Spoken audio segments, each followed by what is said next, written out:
What's good, YouTube, man? It's your boy Stay Alive 16, man. I'm back. You know what I'm saying? At today's video, I knew they was gonna do some sus shit on the fucking title, bro. I already knew it, bro. But man, today's video, man, we got Omar Epps finally confirms the Disturbance, Juice, and Tupac rumors. Let's get straight to it and see what this video talking about, man.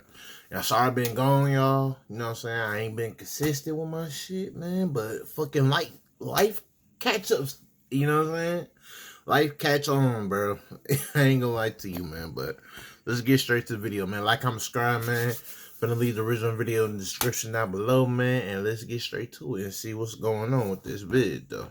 What the I know I missed a lot of shit, bro. I ain't gonna lie, bro. Especially that Keith shit. Oh my, like, no, you know what? I'm gonna talk about it when I do that video, bro. I'm not gonna even do it right now. What you want from me?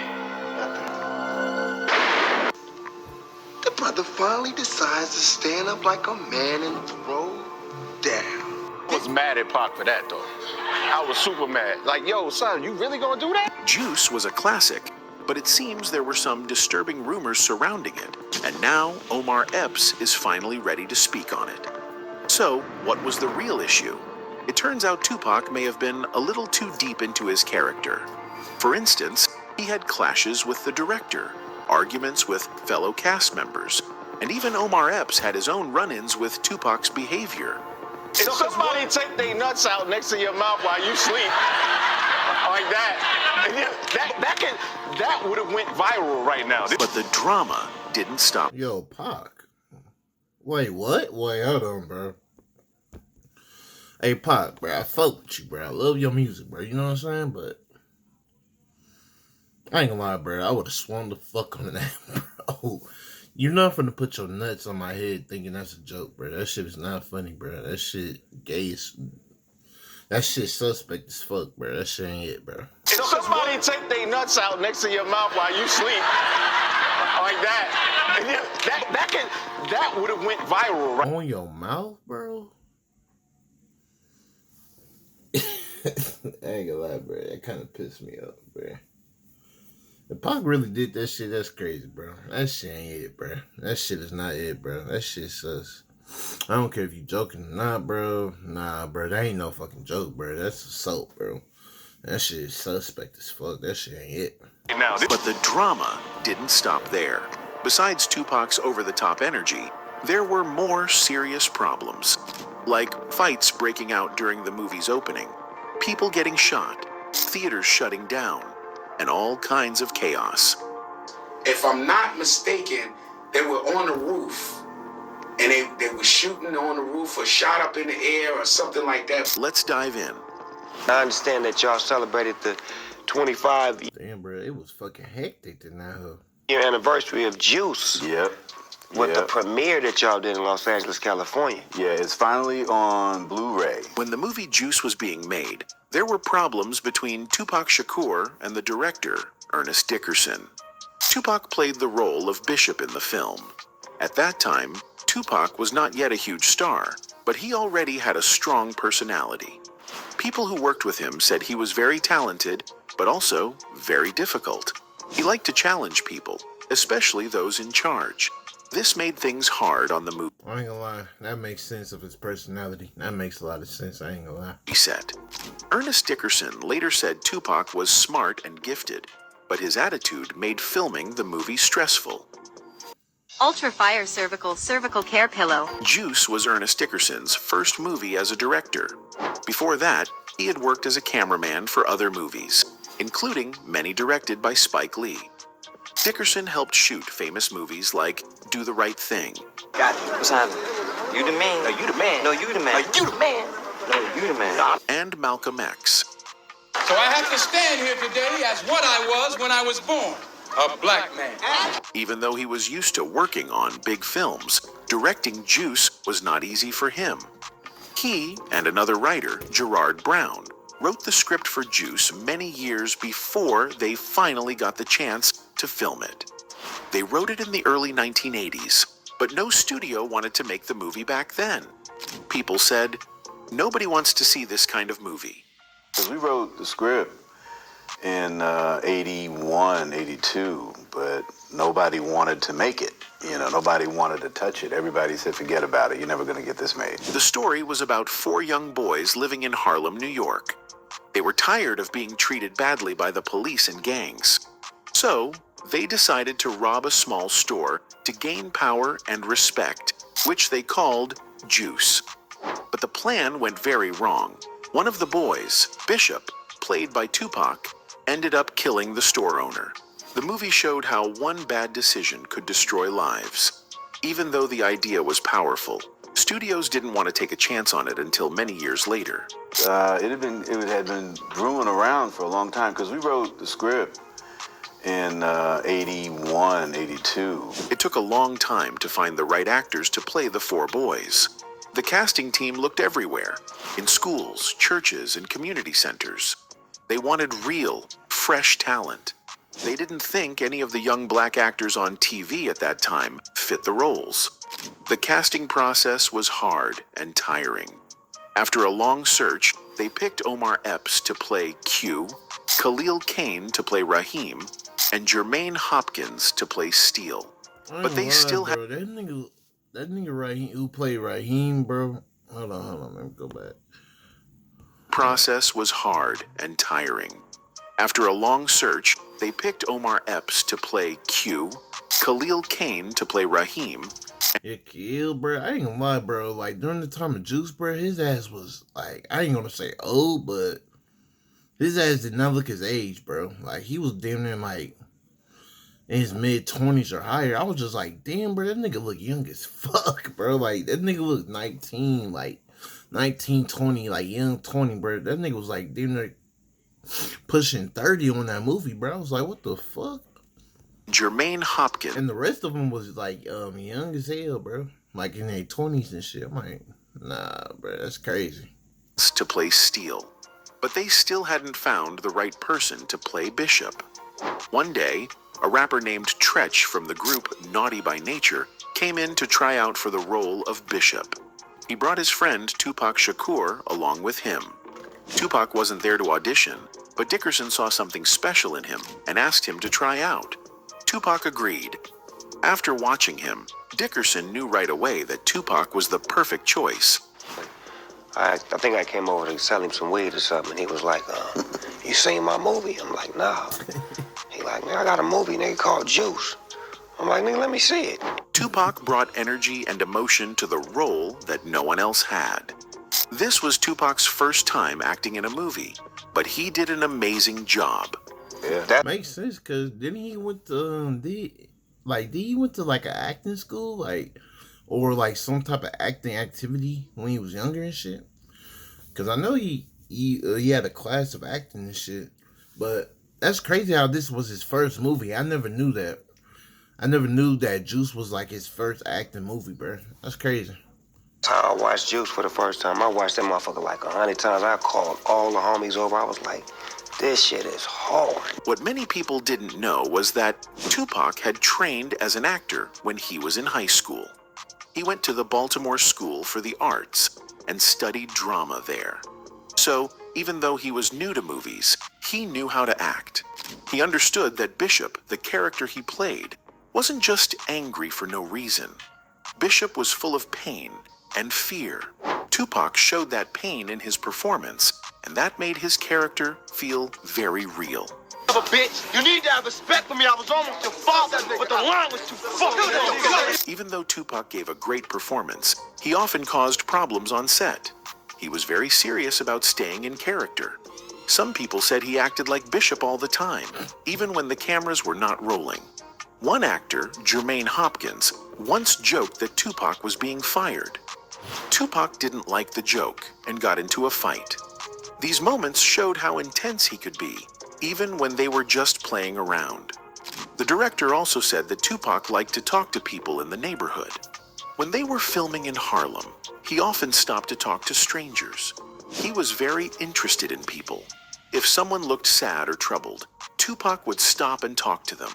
He wanted to understand people's feelings and struggles. Dickerson said Tupac was a student of life and human behavior. He paid close attention to others and used what he learned in his acting and music.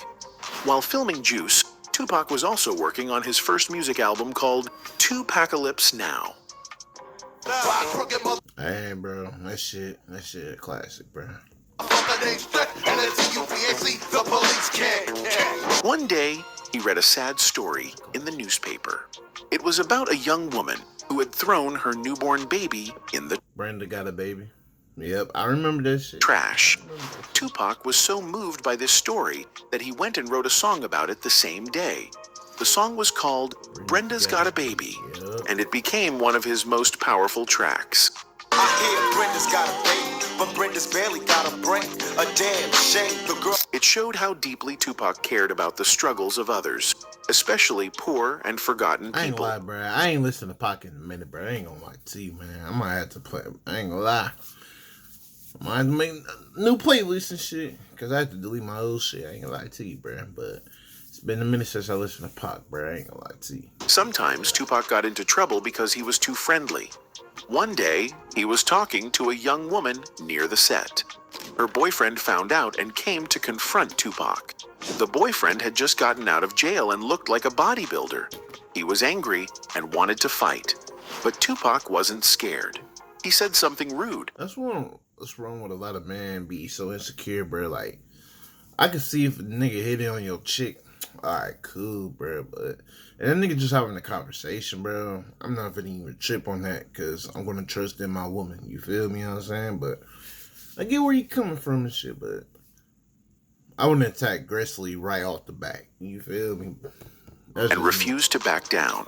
The crew quickly took Tupac away to avoid a fight. It was another example of Tupac not backing down, even when the situation was risky. Another funny story happened during filming.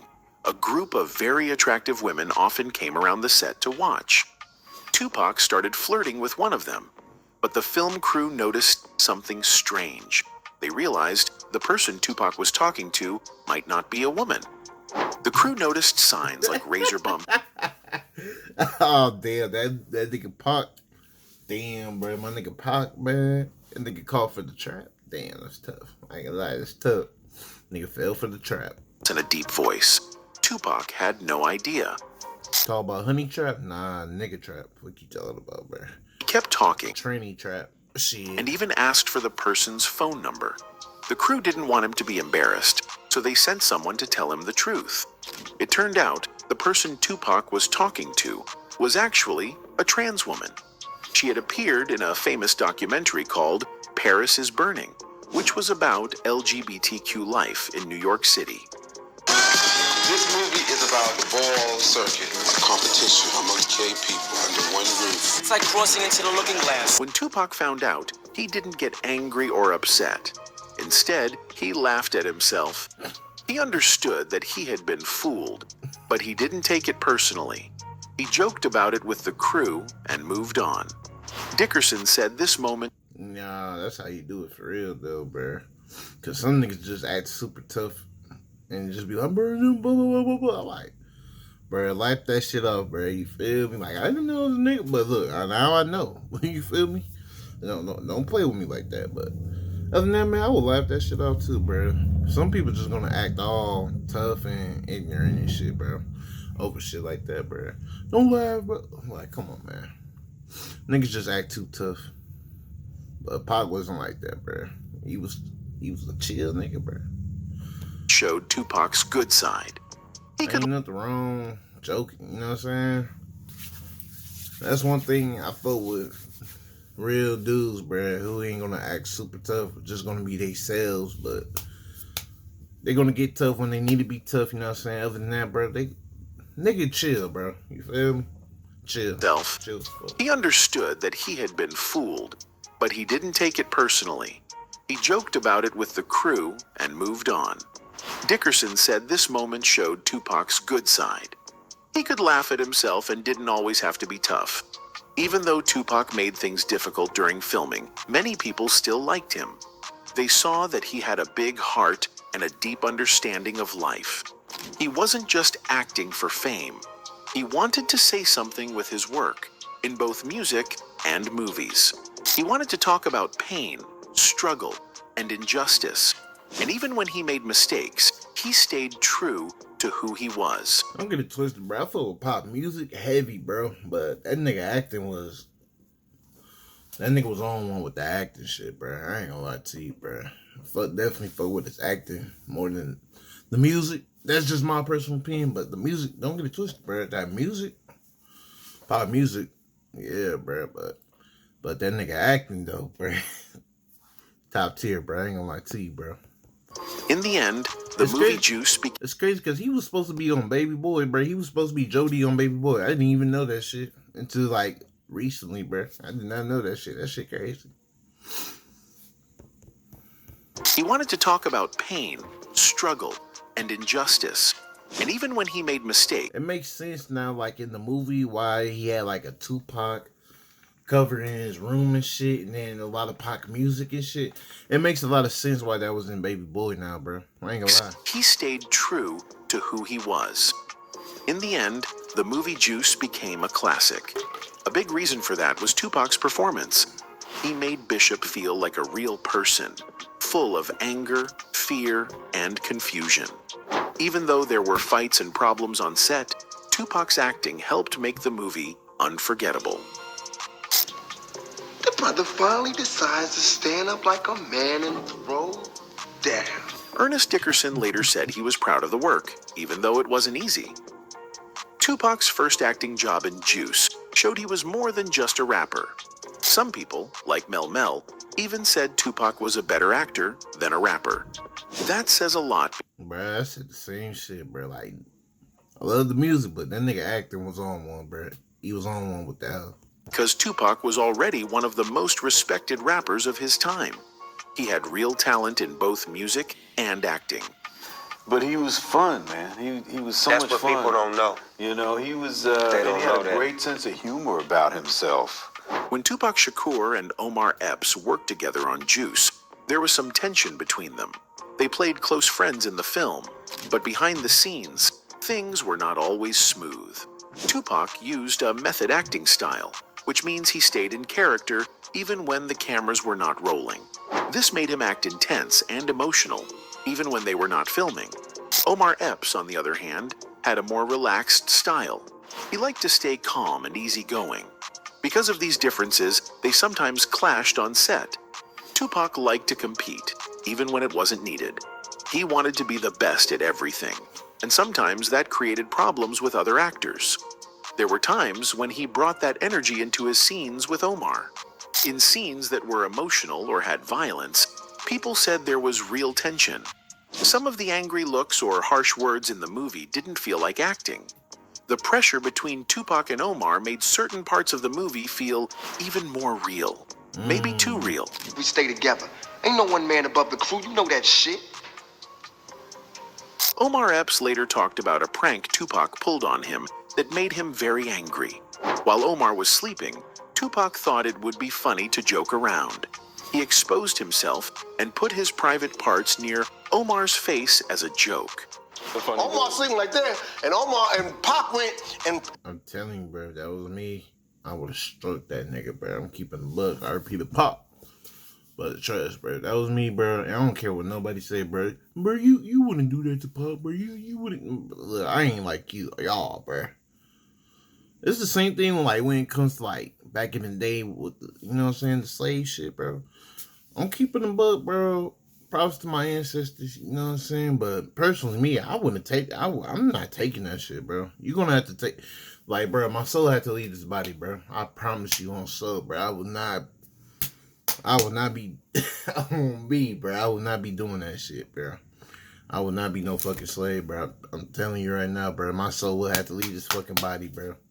I would have took my so-called master with me, bro. I promise you that, bro. I would not be living like that, bro. And that's on so I don't care what a nigga say in the comments, bro. You wouldn't, nah, bro. We ain't built the same. You feel me? It wouldn't be me, bro. I promise you that shit. I guarantee that. Nah, for real though. took his balls and put him out. But if Pac did that shit to me, bro, I would have struck his ass, bro. And shit. To be honest, if I was petty enough, nigga, I would damn near sue your ass to court, bro. On some real shit, though. That's an assault, bro. While I'm sleeping and conscious? Nah, bro. Look, no nigga would have joked with me then about doing shit like that, bro. I promise you that. And and put them right near Omar's mouth so it looked like Omar's right there. This prank was not well received. Omar was extremely upset. In an interview, that's crossing the line, bro. That's not even no joke, bro. That's just overdoing it and crossing the line, bro. That's no joke. he said, "I was super mad. Like, yo, son, you really gonna do that?" He did not find it funny and felt disrespected. Tupac thought he was being silly, but Omar took it seriously. If something like that happened today, it would probably go viral and get a lot of attention on the internet. Comedian Marlon Wayans, who was also part of the film, remembered the prank and laughed about it. He said Omar always got too mad, but Omar defended himself. Nigga, he put his nuts in his mouth, bro. What do you mean he got too mad? If that nigga would have did that shit to you, it'd be a whole different story though, huh? But since it ain't you, you think the shit funny and shit. Like, oh, you just overreacting. Nah, bro, fuck out of here, bro. You sound stupid shit, boy. Stupid as fuck. By saying it was not just a small joke.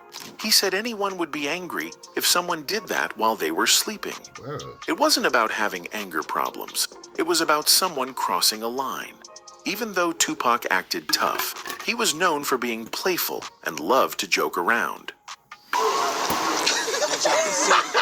You don't joke like that now. I don't know what Pop was on that day, but that shit ain't it, Pop. That shit's us. Suspect. On some Diddy shit. For real. Stand and sing, Tupac. Tupac Shakur, I played point guard for the Chicago Bulls. No. Stand and sing. Tupac Shakur, I played Bishop. People who worked with him said he was full of energy. He liked to tease others, make jokes, and play pranks, even when he was off camera. Sometimes his jokes were light and funny, but other times they made people mad.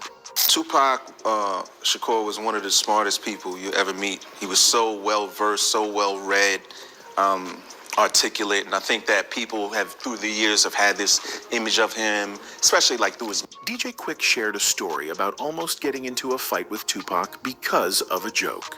Tupac thought DJ Quick copied his stage moves, like jumping on speakers during performances.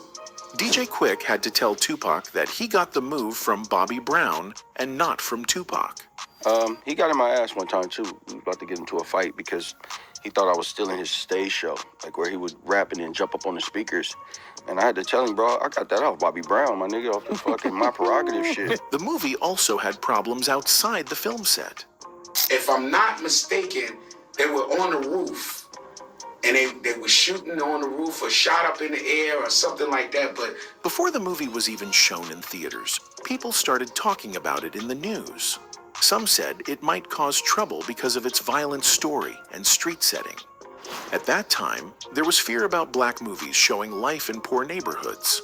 When movies like this came out, sometimes there were fights or shootings at theaters. But many of these fights happened outside the theaters and involved people who didn't even watch the movie. They were just young people from different neighborhoods crossing paths. My brother. Yo, bad news though, being that we in a recession and all, yo, the shit's gonna cost $15. Some thought the problem wasn't the movies. Instead, the problem was how the city was set up. Many black kids didn't have movie theaters in their own areas, so they had to go to different parts of the city. Exactly. Uptown, like for real though. Downtown, like come on, man. Nah, for real though. To see a movie. There, they might run into kids from rival neighborhoods. That's when problems sometimes happened. So, it was unfair to blame the movie for these events. The real issue was that these young people had no safe places to go for entertainment in their own neighborhoods. There was also a problem with how Juice was advertised. The original movie poster showed Bishop holding a gun. But then, the studio behind the film, Paramount Pictures, changed the poster.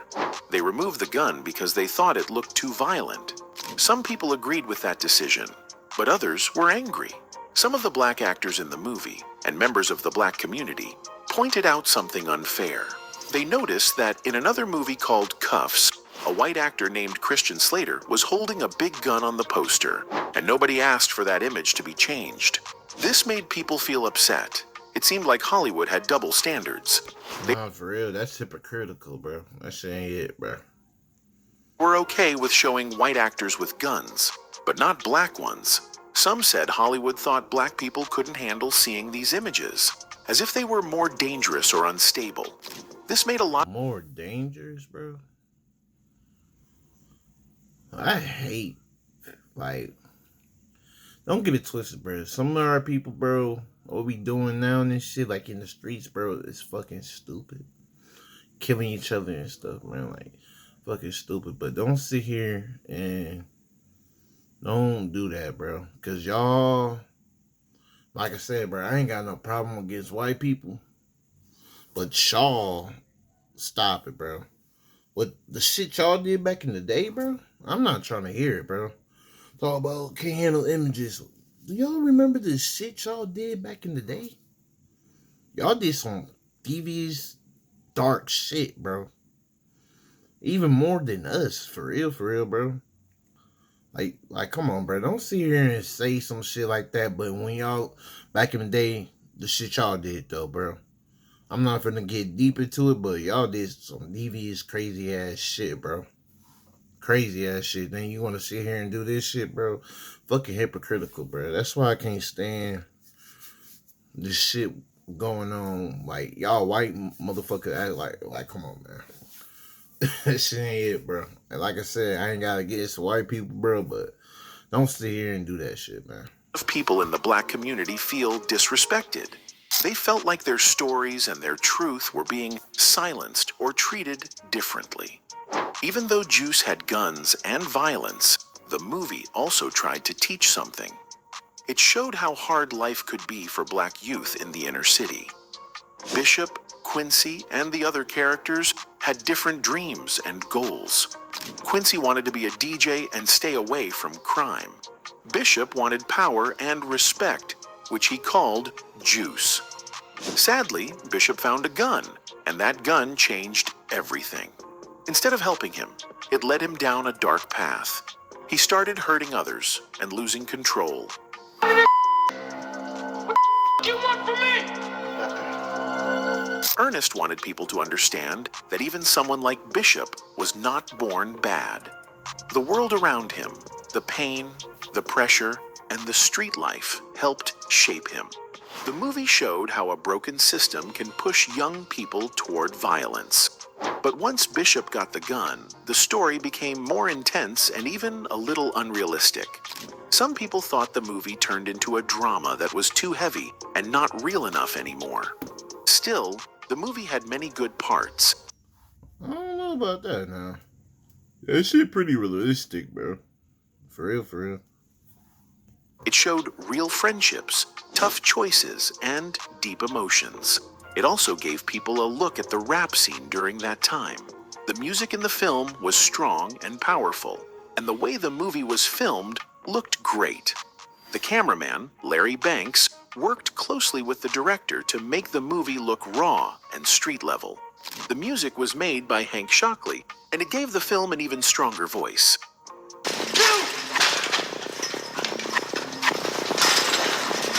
When the movie Juice came out in 1992, many people in the community had strong feelings about it. Some liked the movie because it showed the real struggles of young people living in the inner city. But others were very upset. They believed the film was showing too much gang violence and making street life look cool or exciting. These people were worried. It wasn't even making that shit look cool. It's like the movie was really a whole fucking lesson, bro. It just shows you what typical shit happens and what's going on in this environment, bro. And how it can went, like you said, bro, one mistake could go wrong with the street life. Like, I ain't gonna sit here and lie. Some parts it made it kind of look cool and shit and fun, but overall, nah, bro. It teach a great lesson. The movie really did teach a great lesson about this ain't it. And like, for real though, bro. Like, sometimes it's gonna be fun. You're gonna have your little fun shit in the hood and shit. Like the shit they was doing, you know what I'm saying? Stealing, fucking running from the cops. You know what I'm saying? Doing little pranks, whatever type of shit. You know what I'm saying? But overall, like the street life that Bishop wanted in the it shows you how shit like that could lead you to where he went. A Dark Road, No Friends. I'm saying All Alone, like, and death. To be honest, bro, it's gonna be death or jail for real, for real. But nah, bro, that movie taught a good ass lesson, bro. I ain't trying to hear what nobody said, bro. I don't give a fuck what nobody said. Juice is classic, bro. Young viewers, especially teenagers, would see the movie and think that using violence or joining a gang was okay. They felt that the movie might send the wrong message. Even though Juice was really about friendship and betrayal, not everyone saw it that way. The strong scenes of fighting, guns, and crime made some adults think it could be dangerous for young people to watch.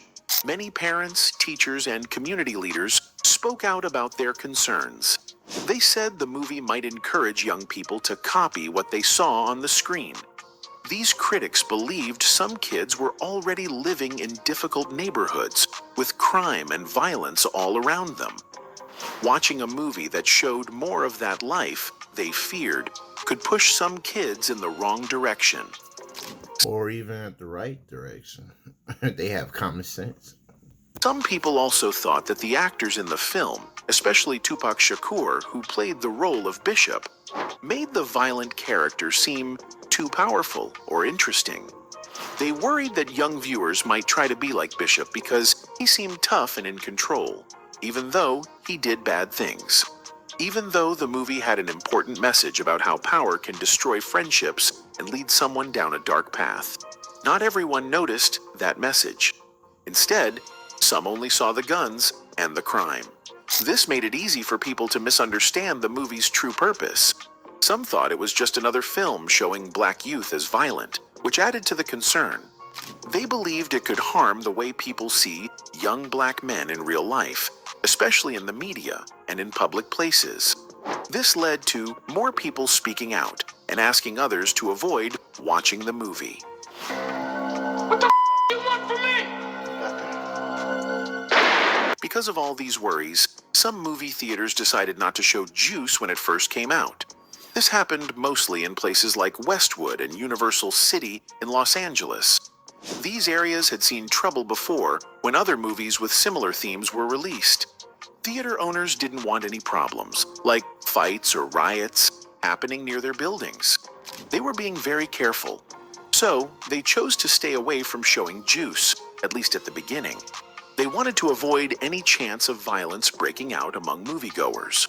Some also thought that keeping the movie out of certain areas would help calm the public and avoid more outcry. This kind of reaction from theaters was not new. They felt it was better to be safe than sorry. Some people felt angry that the movie was being treated this way, especially since other films with violence were still being shown. But for the theaters, it was all about keeping their businesses and customers safe. They didn't want to take any chances, especially if the community was already upset. The studio behind the film, Paramount Pictures, was also caught in the middle of the problem. People were blaming the studio for making and releasing a movie that some thought was too violent. Paramount had to defend the movie. They said it was not meant to support violence at all. In fact, they explained that the film was supposed to show how violence can ruin lives and friendships. The studio wanted people to understand that Juice was a warning, not a lesson on how to act. They said the story was supposed to make people think about the choices they make and what those choices... Shit, when I was watching, shit, that's how I felt. I don't know how they got that from stupid, bro. They just see a black man with a gun and then don't know how to act. But y'all back in the day, y'all did some horrendous shit, bro. Then y'all want to sit here and say some shit about the black community. Like, come on, bro. Don't sit here and act like y'all niggas didn't do... Y'all did way worse shit back in the day, bro. I don't care if it was back in the day. Y'all still did that shit, bro. I ain't trying to hear it, bro. And some of y'all still doing this shit today, bro. Like, come on, bro. Some of y'all white people, bro, y'all be tweaking, bro. Like, real shit, bro. Can lead to.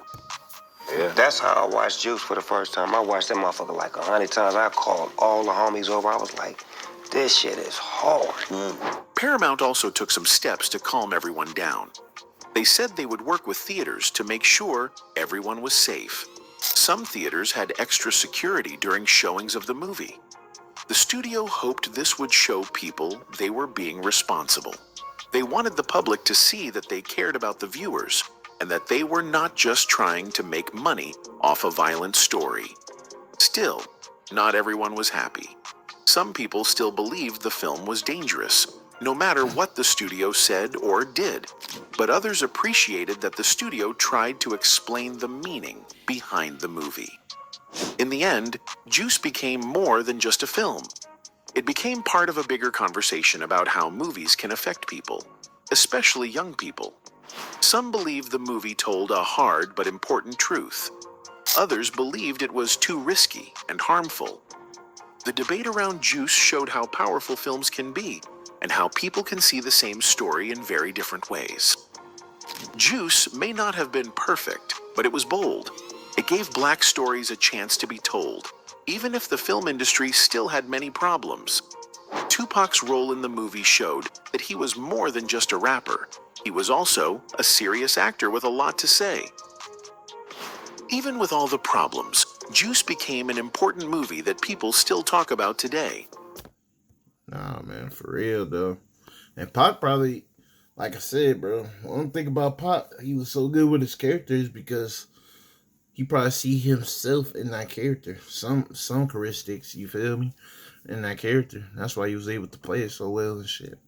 And stuff like that. But other than that, y'all, I really ain't got much to say, man. Like, I'm subscribed, man. This was a good-ass video. You know what I'm saying? I learned a couple of shit I didn't know. You feel me? I didn't know Pac. I didn't know this was his first, like, movie. Like, first acting movie, bro. I did not know that shit. And that suspect shit he did, that shit wasn't it, Pac. I ain't gonna lie to you. RP, but that shit was not it, bro. I ain't gonna lie to you, bro. But like, comment, subscribe, y'all. I'm out. I ain't got much to say, man. You know what I'm saying? Peace, man. I'm out.